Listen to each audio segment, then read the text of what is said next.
This is Dr. Dave Gatros, and we're continuing on with our discussion of C-style strings, character arrays. Now, before we go on here, what I would like you to do is, if you're on Visual Express, this will be helpful to go into um, uh, the uh, the project properties. And let me do that again so you can see that. Say project, build, class demo properties. And we're going to pull the properties down. We're going to go into C++. Now, what I want you to do is I want you to add preprocessor directives to this, and you go to General, preprocessor directives. Now, you'll see what I've done up here, and you'll see that I've actually put one in.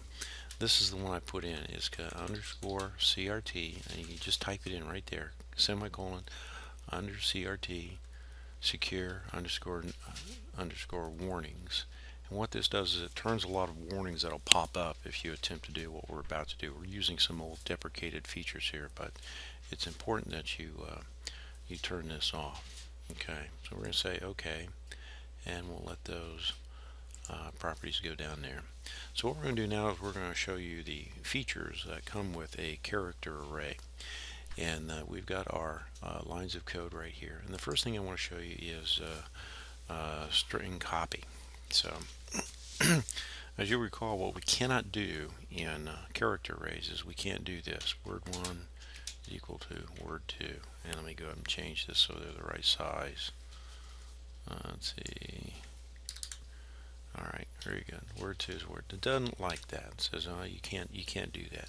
So how do I give word2 to word1? How's that done? Well, this is how it's done. We use a thing called string copy. We say word1, word2. And now what we can do is we can say cout word1, and we should print out teal. Well, let's see if that happens. Build solution. Okay, looks like it's going to work. Yep. And then debug, start without debugging. There we go, it is teal, so that worked. Very good. That's string copy. Now the other form of that is string in copy, okay, which we can say I need the number 5, so you can tell it to the limit to the number of size of characters that you want to print out. Okay, that's string copy. The other thing we can do is we can do string cat. Now let's say that I wanted to put both of them together. Okay, well, what I can do there is I can stray strcat cat, and I've got to go up and I've got to modify this to 10.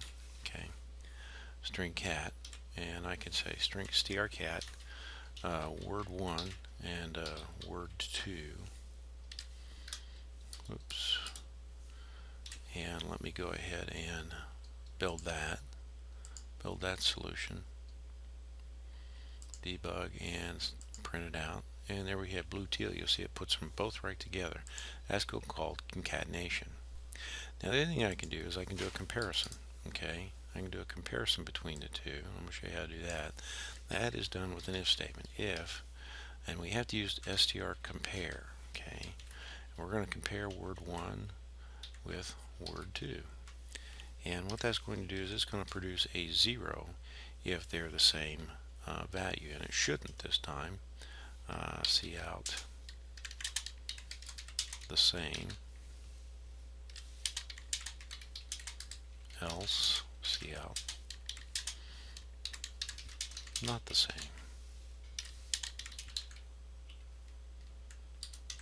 Okay, so let's build this.